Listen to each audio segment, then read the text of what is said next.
ये कानपुर में चलाया गया रविवार का प्रातः क्लास है। 19 जनवरी 1963। रिकॉर्ड चला है तुम ही हो माता पिता तुम ही हो।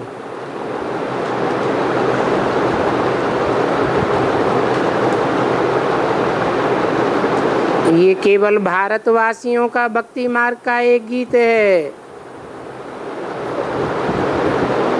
देवताओं के आगे भी मंदिर में जाकर कहते हैं तुमेव माता च पिता तुमेव त्वमेव बंधुश्च सखा तुमेव त्वमेव विद्या द्रविणं त्वमेव। विद्या माना ही ज्ञान, द्रविणम माना ही धन, ज्ञान रतन।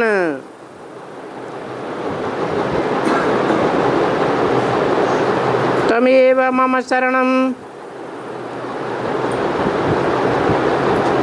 तो अभी किसके शरण आते हैं? ये बात हुई ना। माता पिता के शरण आते हैं। फिर गाते हैं कि माता पिता हम बालक तेरे। तो ये महिमा किसकी है? समझने की बात है। ये कोई लौकिक बाप की तो महिमा नहीं है। सन्यासियों को बिल्कुल ही ऐसे नहीं कह सकते। हाँ, इतना है कि मंदिरों में जाकर के ये देवताओं को कहते हैं, फिर जो सामने आया उसको ऐसे कह देते हैं। परंतु यहाँ तो समझ की बात है कि कैसे तुम माता पिता हम बालक तेरे। तुम्हारी कृपा ते सुख गनेरे।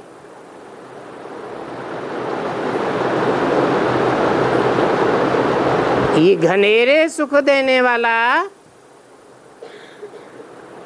कौन हो सकता है सिवाय परमपिता परमात्मा के?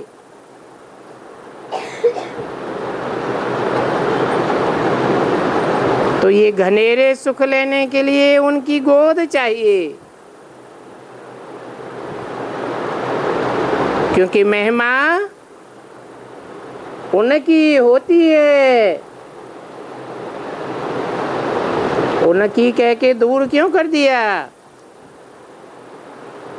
इनकी महिमा नहीं होती है भक्ति मार्ग में। किनकी? किसके बाजू में बैठ करके बोल रहे हैं? हैं? कौन बोल रहा है? शिव बाप बोलते हैं, परंतु ब्रह्मा के तन में बोलते हैं। ब्रह्मा की आत्मा बाजू में बैठी है, नजदीक में है, इसलिए कहते हैं इनकी। इनकी महिमा नहीं होती है भक्ति मार्ग में। इनकी महिमा भी नहीं होती है, मूर्तियां भी नहीं बनती हैं, मंदिर भी नहीं बनते हैं, और पूजा भी नहीं होती है। किनकी? ब्रह्मा की। और उनकी महिमा होती है, मंदिर भी बनते हैं, पूजा भी होती है, मूर्तियां भी बनती हैं। तो अब उनकी गोद मिलेगी, मिलेगी, अभी तक मिली नहीं है। कब मिलेगी? किस तरफ इशारा किया? भविष्य की ओर इशारा किया। और गोद मिलेगी भी प्रजापिता के द्वारा, जो सारी मनुष्य सृष्टि का पिता है। ऐसे नहीं कि सिर्फ देवताओं का पिता है या क्रिश्चियंस का पिता है या ब्रह्मा कुमार कुमारियों का पिता है। नहीं, सारी मनुष्य सृष्टि का पिता है। उनके द्वारा गोद मिलेगी।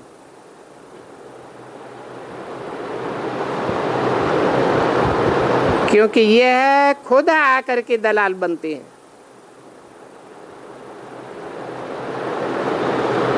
किस लिए दलाल बनते हैं? सगाई कराने के लिए।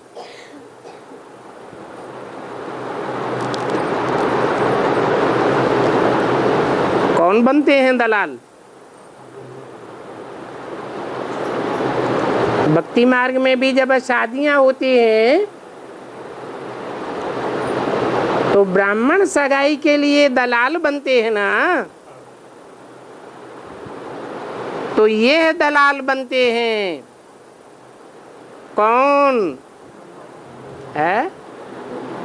ब्रह्मा दलाल बनते हैं।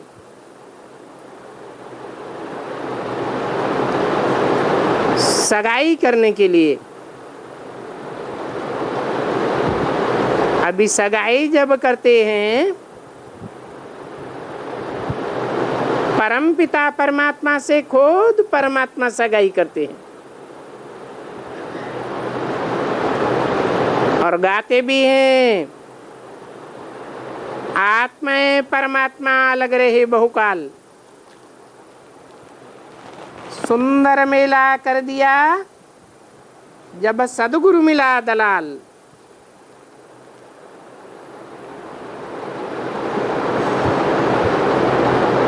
तो साबित हो जाता है कि ये कलयुगी गुरु नहीं है।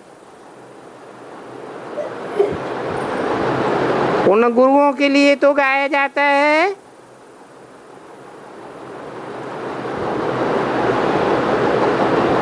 गुरु जिनके अंधले चेले सत्यानाश।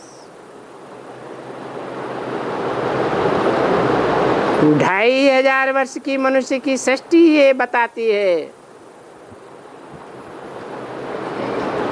कि इन गुरुओं के जो भी फॉलोअर हुए वो सब सत्यानाशी दुनिया की ओर चले गए।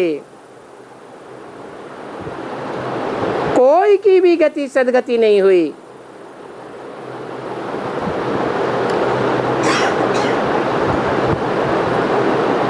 तो ये सत्यानाशी की बात अंधे गुरुओं के लिए गाई जाती है ना। कहा भी जाता है गुरु बिगर घोर अंधियारा। अभी सोझरा होता है। सतयुग को सोझरा कहा जाता है और कलयुग को अंधेरा कहा जाता है। क्यों?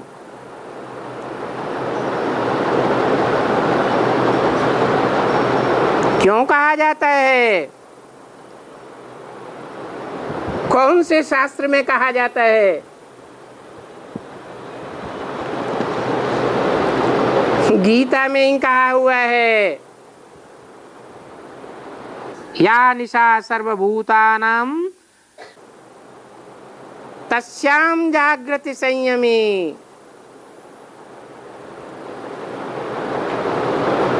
सतयुग में सभी देवताएं आत्म की स्थिति में जागृत रहते हैं और कलयुग में सब भौतिक दुनिया में जागते हैं। कोई भी आत्म की स्थिति में नहीं जागता। अध्यात्म में नहीं जानता कि क्या होता है। सभी भौतिकता में जीते हैं। तो ये कलयुग में भौतिकता रूपी अंधेरा होता है।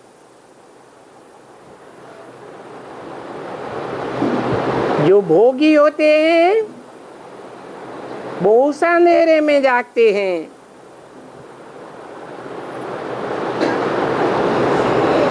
अर्थात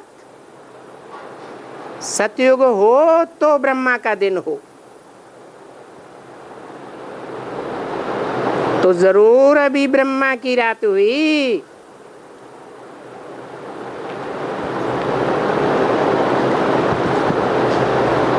शिव बाबा कहते हैं मुझे इसी समय में आना होता है। किस समय में? क्या गायन है? जब आते हैं तो उस टाइम का कोई विशेष गायन है? अरे क्या मनाते हैं? महाशिवरात्रि मनाते हैं। देखो ये बहुत समझने की बातें हैं। तो बाप शिव बाबा आया हुआ है।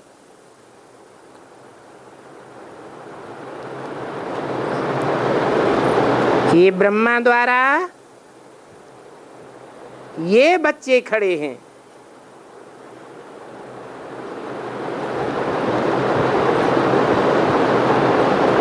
और ये बैठे हैं।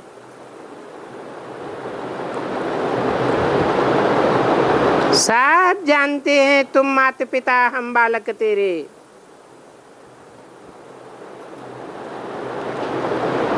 ये प्रजापिता ब्रह्मा और ये सभी ब्राह्मण कुलभूषण।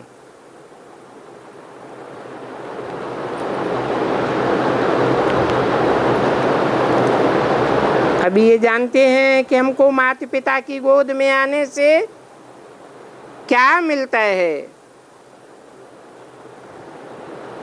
और अभी गोद किसकी है?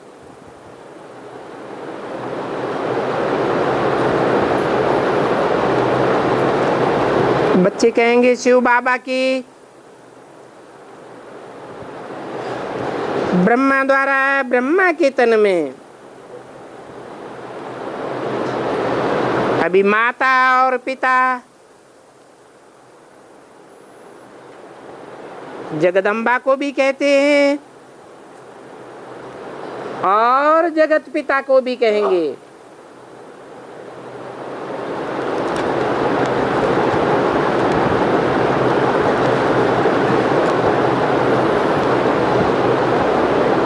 जगदम्बा को कहते हैं और जगत पिता को कहेंगे भविष्य में। ऐसे क्यों बोला?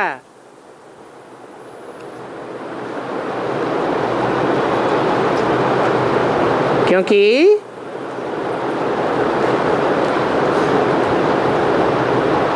जगदम्बा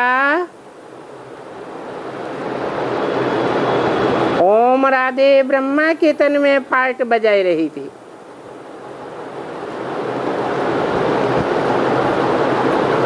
इसलिए बोला कहते हैं। और तब तक जगत पिता प्रत्यक्ष नहीं हुआ था। अभी तुम आए हो ये माता पिता की गोद लेने के लिए। अभी बाप और दादा बाहें पसार करके खड़े हैं, वो ही माता पिता और वो ही बच्चे जो इस गोद में आते हैं।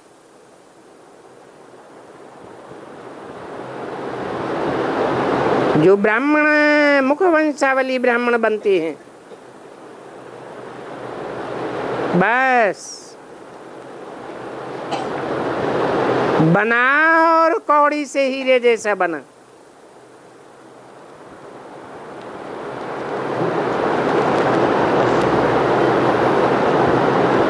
कौड़ी क्यों कहा और हीरा क्यों कहा?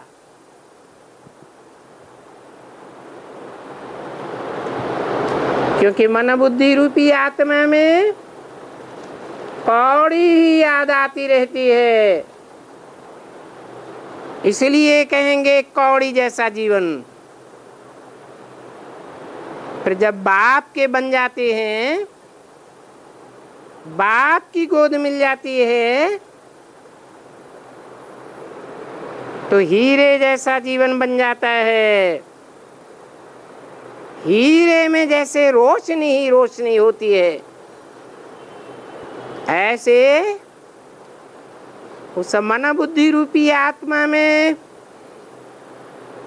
ज्ञान की रोशनी आ जाती है। तो कहेंगे बाप की गोद में आया, क्योंकि गाया हुआ है तुम माता पिता हम बालक तेरे, तुम्हारी कृपा ते सुख घनेरे। और फिर स्वर्ग के मालिक तो बनेंगे ही, क्योंकि ये है भी राजयोग। राजाओं का राजा बनने के लिए तुम सभी यहाँ आते हो। ये बात तो ठीक है ना?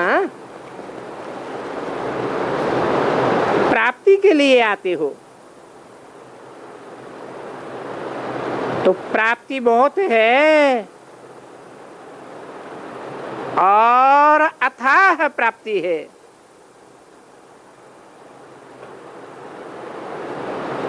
तुम सन्यासियों को या और किसी को तुम माता पिता नहीं कभी नहीं कह सकेंगे।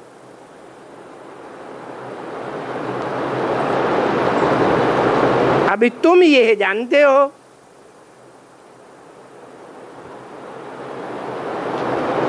किससे कहा? जो भी सन्मुख बैठे हैं, किस टाइम की बात है? 63 की बात। अभी तुम ये जानते हो कि शिव बाबा की जयंती हो चुकी है, हो चुकी है? तो झूठ बोला क्या है? मुरली में झूठ बोला क्या? अभी तुम ये जानते हो कि शिव बाबा की जयंती हो चुकी है, तो क्या 63 में शिव जयंती हो चुकी कि नहीं हुई? हुई या नहीं हुई? अरे ये तो सब चुप है। यज्ञ के आदि में हो चुकी।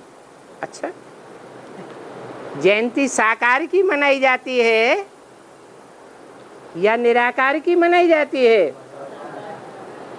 और साकार जब पैदा होता है या कोई के घर में साकार बच्चा पैदा होता है, तो जो भी देखेगा, जो भी कानों से सुनेगा, वो ये कह सकता है कि बच्चे का जन्म नहीं हुआ? कह सकता है? नहीं कह सकता। लेकिन बाबा ने जिन शब्दों में बोला उन शब्दों में ध्यान देना चाहिए। क्या बोला?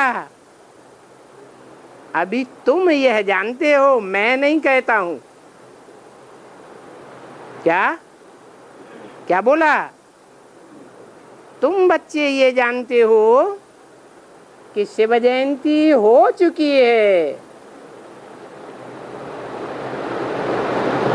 तो बच्चे जो जानते हैं वो सच्ची बात जानते हैं या झूठी बात है? अज्ञान अंधेरे में है या ज्ञान की रोशनी में है? क्या कहेंगे? जिन बच्चों को बोला वो ज्ञान की रोशनी में थे या अज्ञान की रोशनी में, अज्ञान के अंधेरे में थे? कहेंगे कि अज्ञान के अंधेरे में ही थे। तो तुम समझते हो कि वो बाप आए हैं।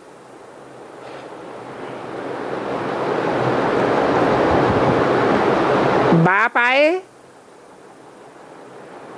इस पतित दुनिया को पावन बनाने के लिए आए या इस कलयुगी दुनिया को हेल कहो, नरक कहो, नरक बनाने आए या स्वर्ग बनाने आए? सन 36 में आए तो क्या बनाने आए? आए आए अरे आए या नहीं आए? आए सन 36 में बाप आए। तो बाप आए ब्रह्मा द्वारा, ब्राह्मण रचते हैं। तो ब्राह्मणों की दुनिया में सन 63 में स्वर्ग कहें या नरक कहें, अथवा उसके बाद भी, अभी भी 70-75 साल बीत गए, अभी भी ब्राह्मणों की दुनिया में नरक है या स्वर्ग है? तो बाप आए या नहीं आए? आए। अरे बाप आते हैं तो तीरी पर बहस्त लेकर के आते हैं। स्वर्ग बनाने आते हैं या नरक बनाने आते हैं? तो 75 साल में अभी क्या बना? अरे ब्राह्मणों की दुनिया में एक भी देवता बना?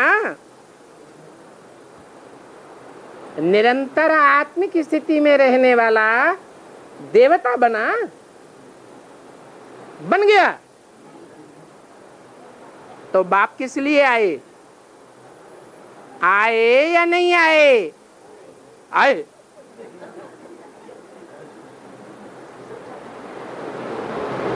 अभी अभी तो बोला कि तुम बच्चे ये जानते हो कि शिव जयंती हो चुकी है, ये तुम जानते हो। माना मैं नहीं कहता हूं कि शिव जयंती हो चुकी है, और तुम जो जानते हो कि शिव जयंती हो चुकी है वो भक्ति मार्ग वालों की नकल करते हुए शिव जयंती मनाते हो, या पक्का पक्का तुमको ज्ञान हो चुका है? है। भक्ति मार्ग में जयंती मनाते हैं या महाशिवरात्रि मनाते हैं? तो कहें कि दुनिया में 5000 वर्ष के पीरियड के अंदर सन 36 में घोर अंधियारा हो चुका था।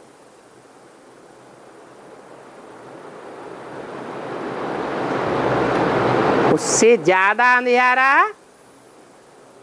अब भविष्य में नहीं होने वाला। बाप कब आते हैं? घोर अंधियारे में आते हैं या सतयुग रूपी सोजरे में आते हैं? हैं? तो सन 36 में घोर अंधियारा कहें कि अंधियारा अभी भी बढ़ता जाता है,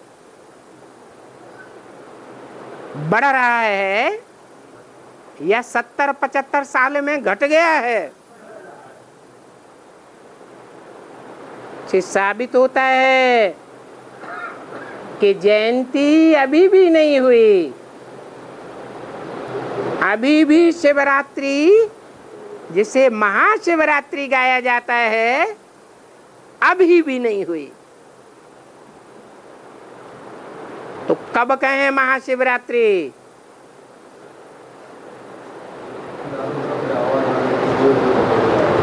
तब कहें जब अब 500 करोड़ की दुनिया तो भौतिकता के अंधियारे में जीती ही है।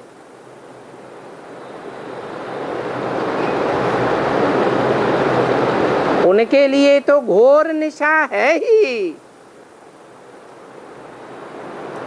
परंतु ब्राह्मणों की जो बेसिक दुनिया है वो भी भौतिकता में जी रही है, और जो एडवांस ब्राह्मणों की दुनिया है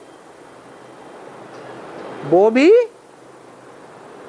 अभी भौतिकता में जी रही है या अधि आत्मिकता में जी रही है। अधि माने अंदर,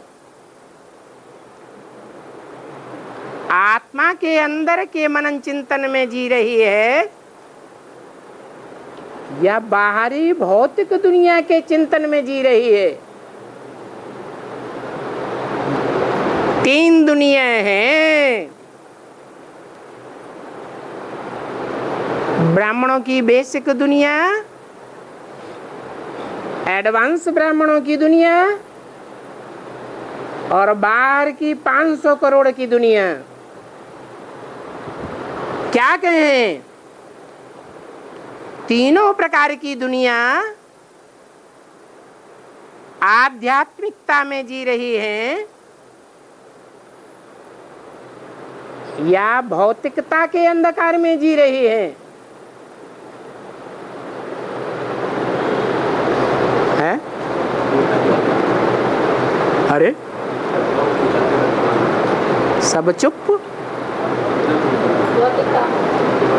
सब भौतिकता में जी रहे हैं।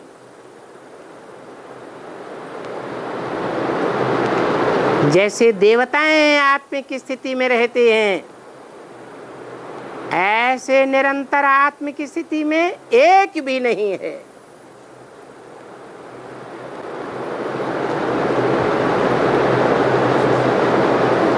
शिव बाबा तो आते ही हैं नरक की दुनिया को पावन दुनिया बनाने के लिए। अभी इतने सब बच्चे बैठे हैं,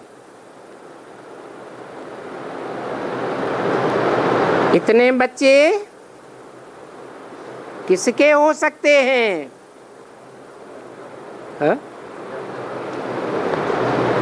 63 की ही बात समझ लो, मुरली उस समय की है, तो इतने सब बच्चे बैठे हैं, वो किसके हो सकते हैं? हैं? किसके बच्चे हो सकते हैं?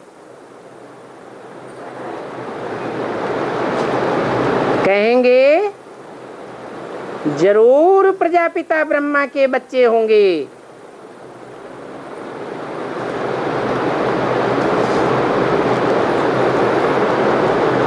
प्रजापिता यानी ये प्रजा। अब ये सब जानते हैं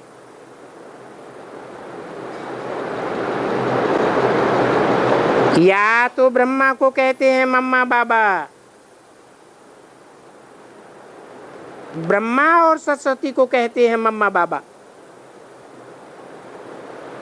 अब ये जानते हैं कि माता पिता शिव बाबा मम्मा, ये बाबा, इनकी गोद में आने से हम बरोबर स्वर्ग के मालिक बन रहे हैं।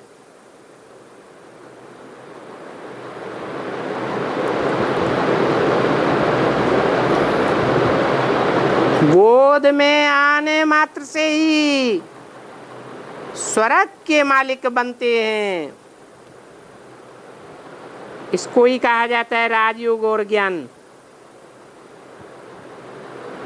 तो बताओ किसके साथ योग सिखलाते हैं?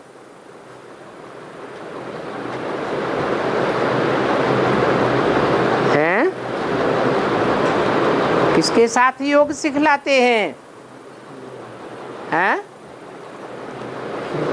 शिव बाबा के साथ।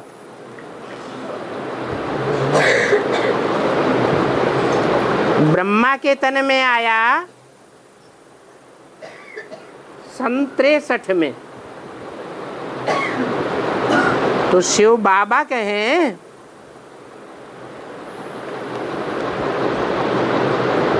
है, कहें शिव बाबा। अच्छा, बीती सो बीती देखो।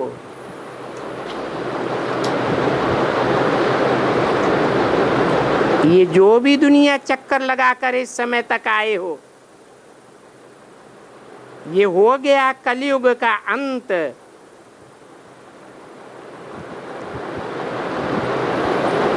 और सतयुग की याद भी होने वाली है। इसको कहा जाता है संगम युग, कॉन्फ्लुएंस युग। ये कल्प का कॉन्फ्लुएंस है, युग का कॉन्फ्लुएंस नहीं कहेंगे, क्योंकि युग के कॉन्फ्लुएंस में ऐसे नहीं हो सकता है कि पतित से पावन दुनिया बन जाए। होनी है कलयुग से सतयुग की दुनिया। तो बाप कहते हैं मैं आता भी अब हूं और तुम बच्चे भी आए हुए हो। कहते हो हम कल पहले मुआफिक फिर से मिले हैं और कल्प कल्पांतर मिलते ही आए हैं और मिलते ही रहेंगे। बाबा कहते हैं ना, हम तुम और ये सभी आज हैं, कल्प पहले भी थे, कल्प कल्प होते रहेंगे और फिर से मिलते रहेंगे। ये महाभारत लड़ाई जो सामने खड़ी है, ये है ही गीता का एपिसोड। यानी गीता का इस समय में एपिसोड, पार्ट कहो, ये रिपीट हो रहा है। रिपीट होना माना फिर से बाप आकर इस भारत को स्वर्ग बनाते हैं। और गीता से ही भारत स्वर्ग बना है। ऐसे नहीं कि द्वापर युग में कोई गीता आकर के सुनाई, नहीं, ये सब देखो कैसा झूठ हो गया। गाया भी जाता है झूठी माया झूठी काया।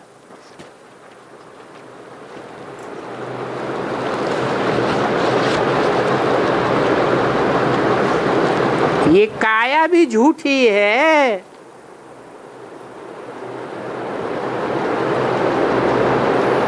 19 जनवरी 1963 की वाणी का दूसरा पेज। काया झूठी क्यों है?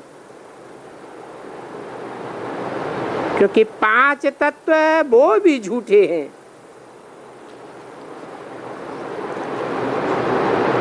माया ने सबको झूठ बनाई दिया है।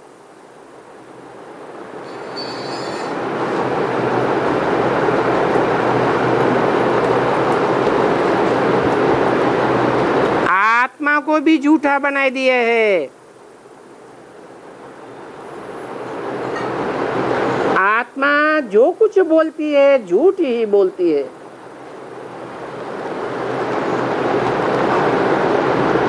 साधुओं की आत्मा भी झूठ बोलती है, क्योंकि कहते हैं ईश्वर सर्वव्यापी है और वो जन्म जन्मांतर कहते आए हैं।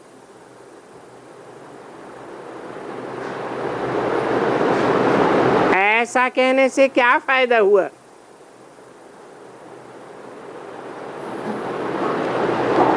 कौन सी बात मीठी हो गई?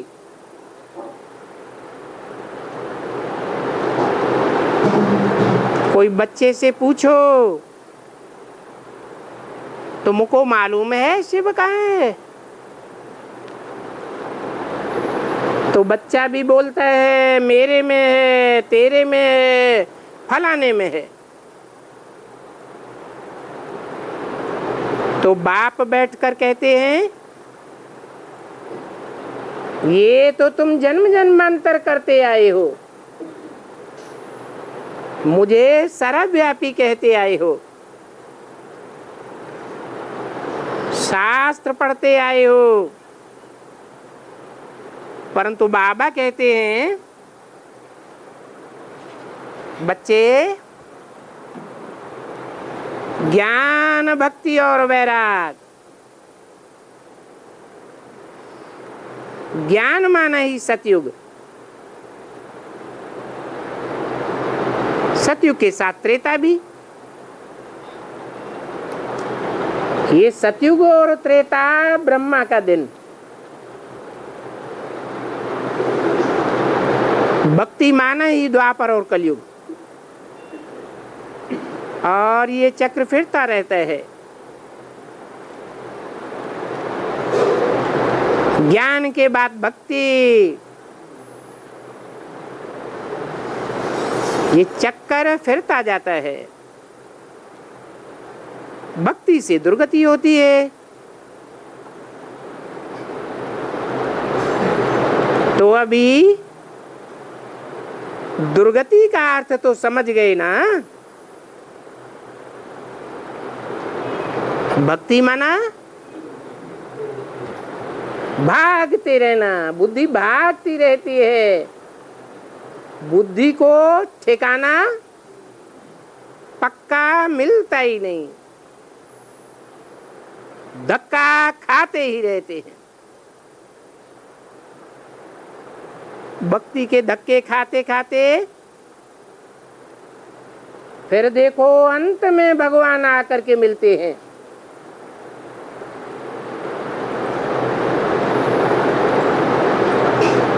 तो अभी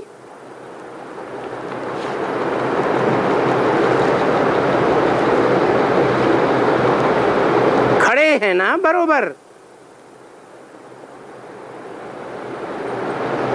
जिनको तुम माता पिता कहते हो,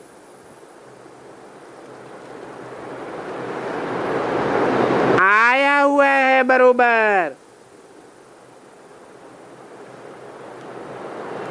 और तुम जानते हो अभी हम माता पिता से वर्षा ले रहे हैं। अब जितना जो पुरुषार्थ करेगा उतना उनको फल पाना है। एम ऑब्जेक्ट है राजयोग, अर्थात राजाओं का राजा बनना है।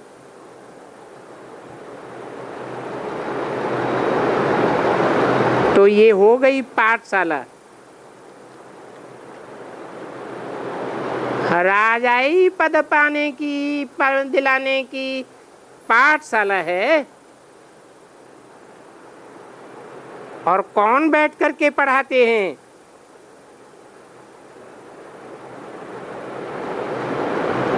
यहाँ है भगवानवाद। और ये कौन सा भगवान है? वो ही भगवान है जो खुद कहते हैं मैं मनुष्य सृष्टि का चैतन्य बीज रूप हूं।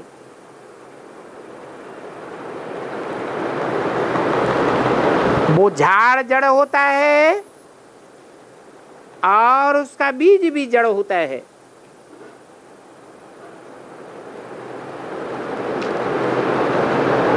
ये मनुष्य सृष्टि का चैतन्य झाड़ है जिसका मैं बीज रूप हूं। चैतन्य होने के कारण और बीज होने के कारण मैं मेरी इस सारी रचना के आदि मध्य और अंत को जानता हूं। मेरे सिवाय और कोई भी नहीं जानते हैं। अर्थात मैं ही आकर के रचयिता और रचना के आदि मध्य अंत का ज्ञान देता हूं।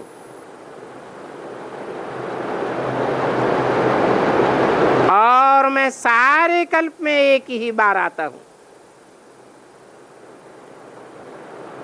पतितों को पावन करने के लिए अथवा इस नरक को स्वर्ग बनाने के लिए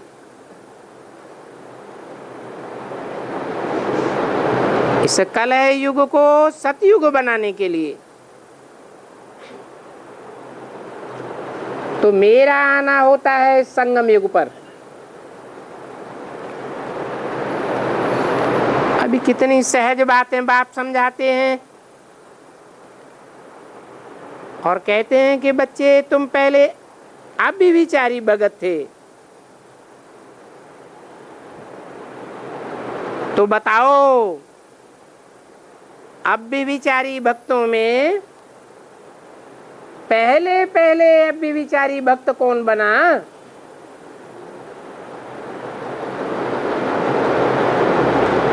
कौन बना है? अरे पहले पहले अव्यभिचारी भक्त कौन बना? उसका नाम है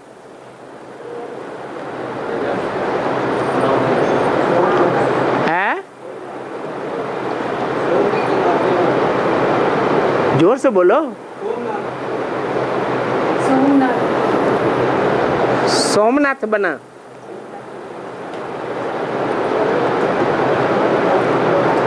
सोमनाथ किसका नाम है? सोम माने चंद्रमा और नाथ माने नाथने वाला, कंट्रोल करने वाला।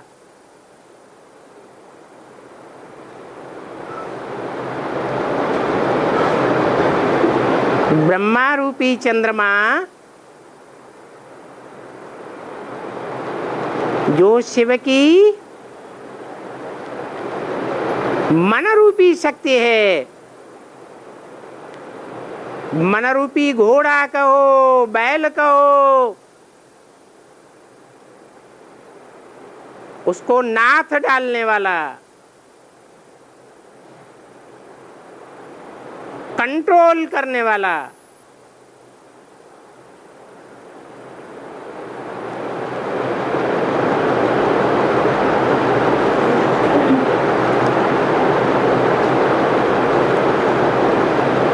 तो बोला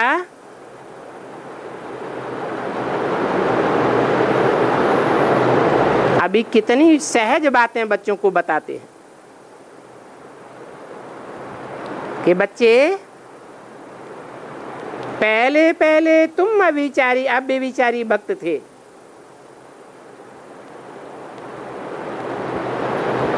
जो पहले पूज्य थे, पहले नंबर के पूज्य थे श्री लक्ष्मी नारायण, जो फिर देवता से क्षत्रिय बने, उनको फिर से पहले वैश्य बनना है। वाम मार्ग में आना जरूर है। तो पहले पहले वो पूज्य से पुजारी बने, और यथा राजा रानी तथा प्रजा, बाद में सब पूज्य से पुजारी बने। अब व्यभिचारी योग पहले किसके साथ शुरू किया?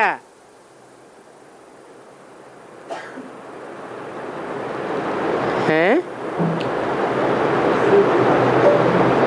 शिव बाबा के साथ। इसको ही कहा जाता है सतो प्रधान भक्ति। पीछे सतोगुण से फिर आए नीचे, आस्ते आस्ते फिर रजो में, फिर तमो में आए। तो अभी तमो प्रधान भक्ति है,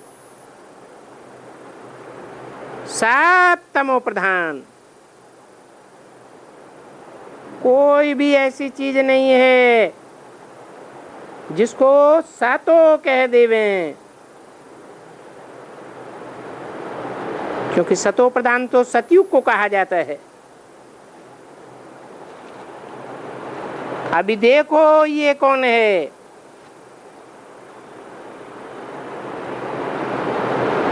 बताओ, किसकी गोद में आकर बैठे हो?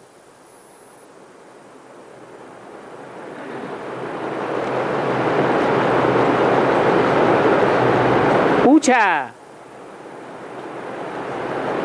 बच्चों के बाबा, ये गोद का गोदाम बन गया। इतने बच्चे, बाबा मम्मा, और कौन कहेंगे? किसको कहेंगे? यहाँ कोई साधु संत महात्मा तो नहीं है ना? और साधु संतों को तो तुम माता पिता कह भी नहीं सकते, क्योंकि वो हैं ही निवृत्ति मार्ग वाले।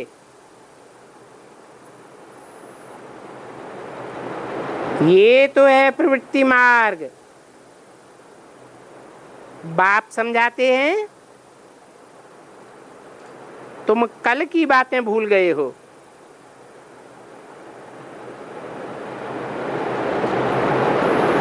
कल तुम्हारी ये दिल्ली अथवा ये भारत परिस्थान था, श्री लक्ष्मी नारायण का राज्य था। और ये बात भी भूल गए कि राधे कृष्ण सो ही लक्ष्मी नारायण बनते हैं। तो राधे कृष्ण कोई द्वापर युग से नहीं आते हैं।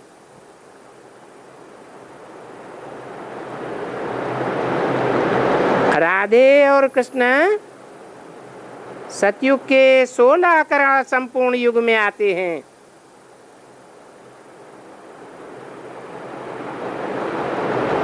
तब श्री कृष्ण जन्माष्टमी होती है। माताएं उनको झुलाती हैं।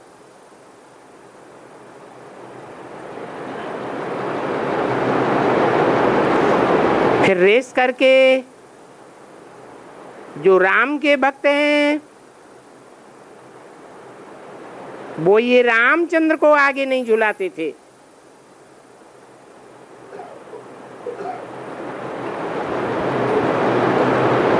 अभी वो असर भी तो होता है ना।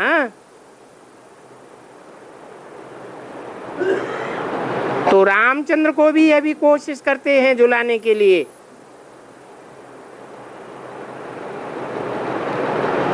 क्योंकि समझते हैं ये कम क्यों जावे। गाते भी हैं, चलो वृंदावन भजो राधे गोविंद।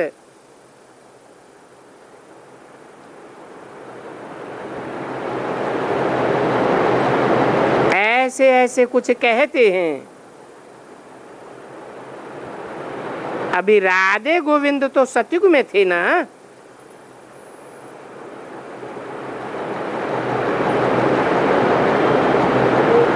बच्चे थे, फिर स्वयंवर किया, लक्ष्मी नारायण बने। तो बाबा ने उस दिन कथा बताई कि एक नारद भक्त था जो झांझ बजाता था।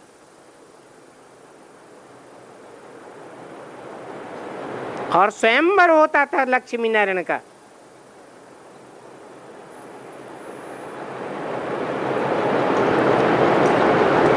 नारायण लक्ष्मी को बर के ले गया।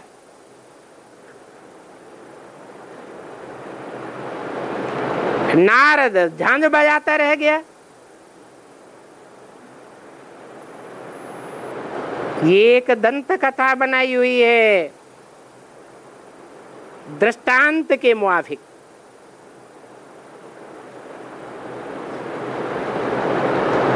वो नारद आया स्वयंवर में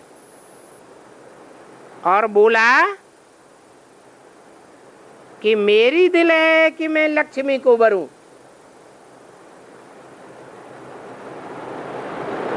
अब तुम सब ने तो नारद की कथा पढ़ी होगी। वो ही नारद है जिसको इतनी बड़ी चोटी देते हैं।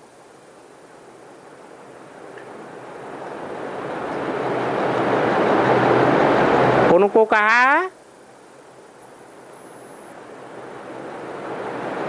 स्वयंवर होगा, हम लक्ष्मी को वरे। तो बोला हाँ तुम लक्ष्मी को वरेंगे। कहेंगे क्यों नहीं वरेंगे। तो पूछा अच्छा तुमने जान लिया कि तुमको लक्ष्मी वरेगी। अच्छा वहां जब लक्ष्मी हार लेकर के स्वयंवर का फेरा फिराती होगी तो जब नारद उनके सामने आया तो उनको आईना दिखाया।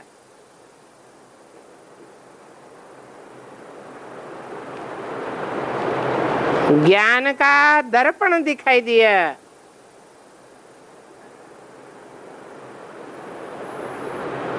तो फिर उन्होंने देखा अरे मैं तो बंदर हूं, मैं लक्ष्मी को कैसे वरूंगा।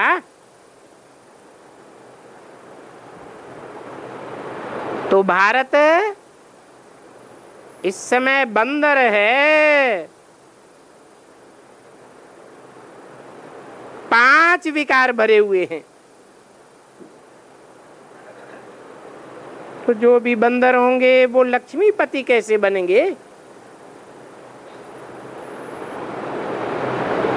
जो ज्ञान को उठाएंगे, पवित्र बनेंगे, 5 विकारों पर जीत पहनेंगे, वो ही तो लक्ष्मी को भरेंगे ना।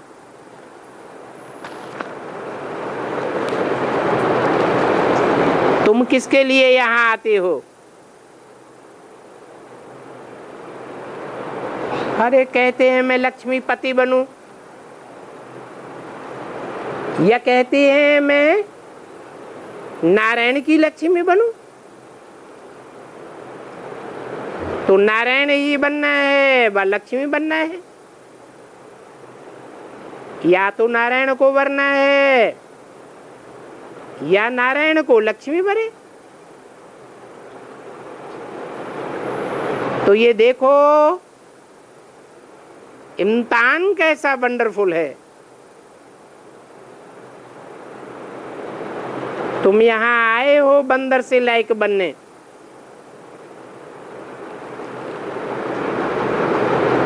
मंदिर लायक बनने, लक्ष्मी को वरने व नारायण को वरने।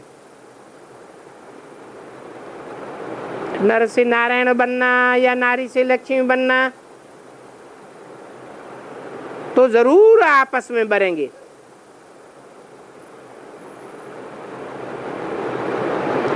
तो देखो ये कहाँ का दृष्टांत लगाई दिया है। कभी कोई आकर के पूछते हैं कि बाबा हम आपसे योग कैसे लगावें?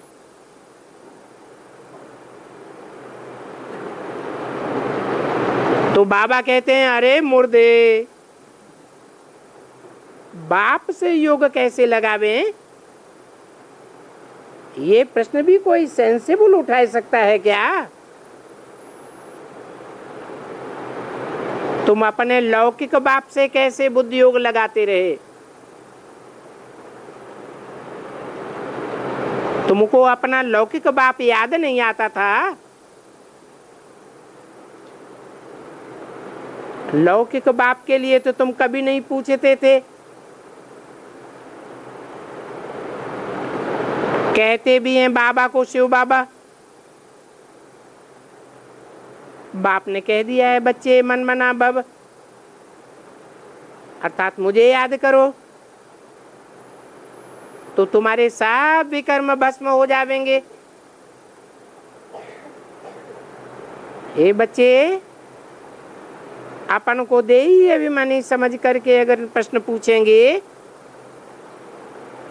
तो कभी प्रश्न नहीं उठ सकता है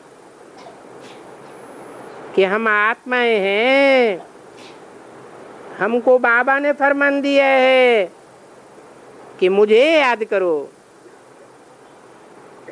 तो तुम्हारे विकर्म विनाश हो जाएंगे। अभी ये कौन कहता है? वो ही कहते हैं मुझे याद करो। लौकिक बाप की तो बात ही नहीं रही। लौकिक बाप को तो सब याद करते हैं। अगर यहाँ के कोई ब्राह्मण आकर के पूछें कि बाबा हम शिव बाबा को सदैव कैसे याद करें,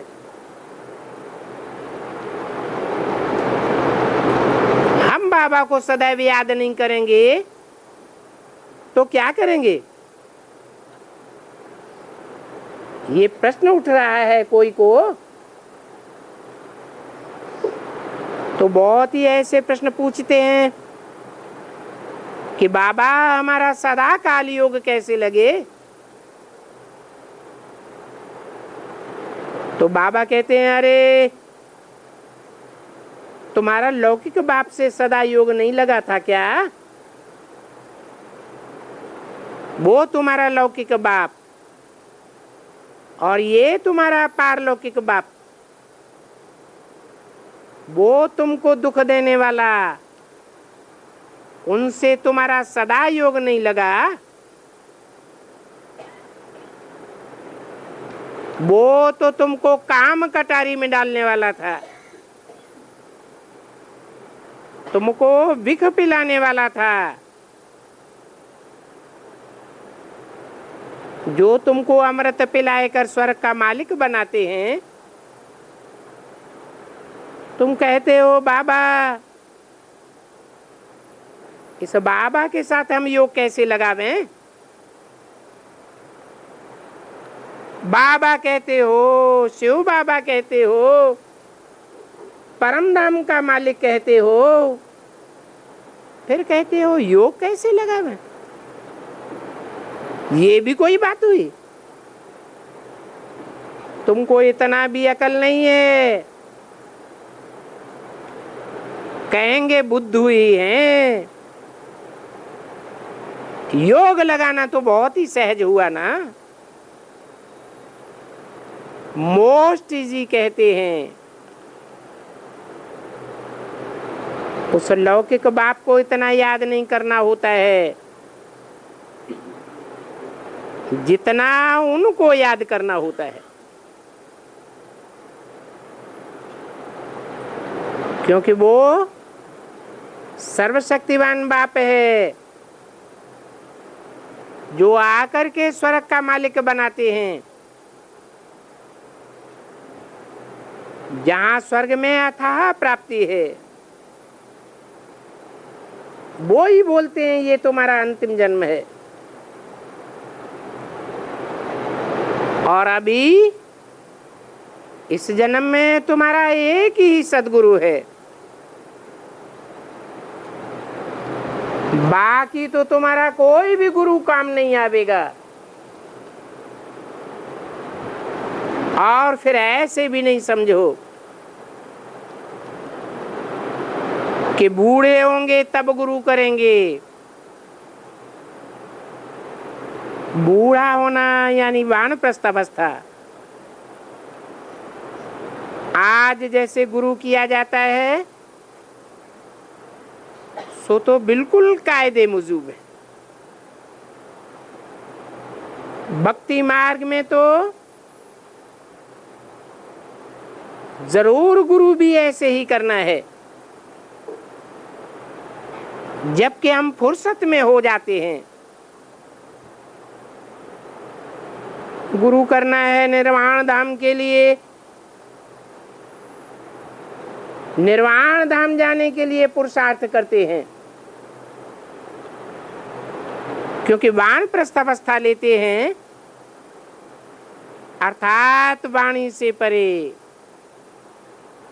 वानप्रस्थ में जाने के लिए कोई को गुरु करना होता है। ये समझा ना? तो 60 वर्ष के बाद करना चाहिए।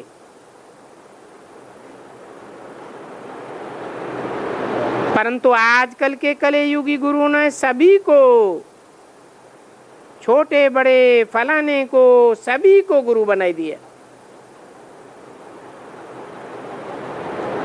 चेले बन गए हैं।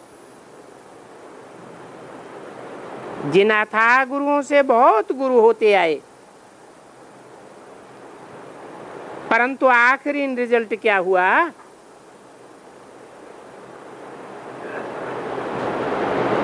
अनेकों गुरुओं, उनके अनेकों फॉलोअर्स, तो हुआ क्या?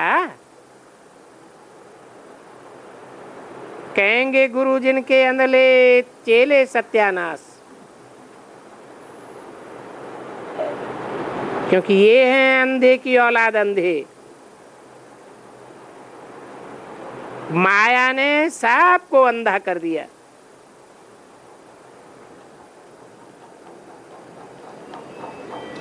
अंधों के लिए वो लाठी। इन कलयुगी गुरुओं को तो लाठी नहीं चाहिए ना।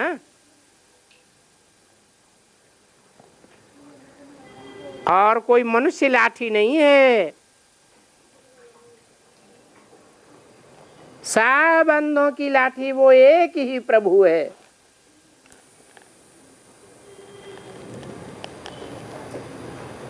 बरोबर सभी अंधे, अंधों की औलाद अंधे, उसमें सब आ गए, सब आसुरी संप्रदाय। तो अभी कल पहले मुआफिक में फिर कहता हूं, जानते हो ना, तुम्हारा बाप कहते हैं, तुमको बाप को भी कोई राय देनी है क्या? तुमको बाप से अभी श्रीमत मिलती है, शिव बाबा की मत और ब्रह्मा की मत मिल रही है। तो क्या उन दोनों को भी तुमको मत देनी है? ऐसे ना करो, ऐसे करो। इनको भी मत देंगे क्या? बताओ, कौन है गीता का भगवान? कौन है श्रेष्ठ ते श्रेष्ठ?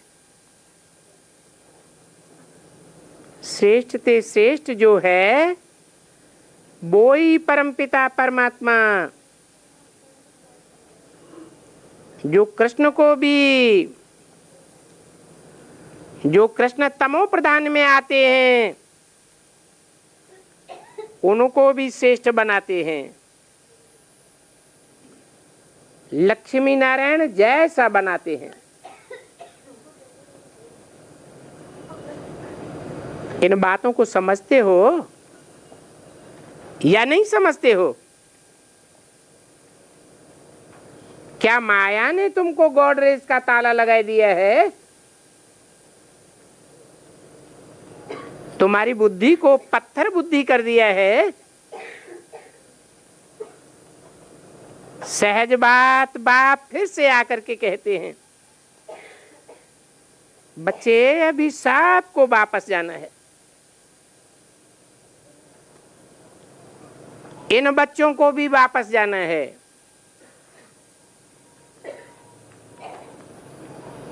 जब ये बाम्स गिरेंगे तो उस समय कोई गुरु करने बैठ जावेंगे क्या?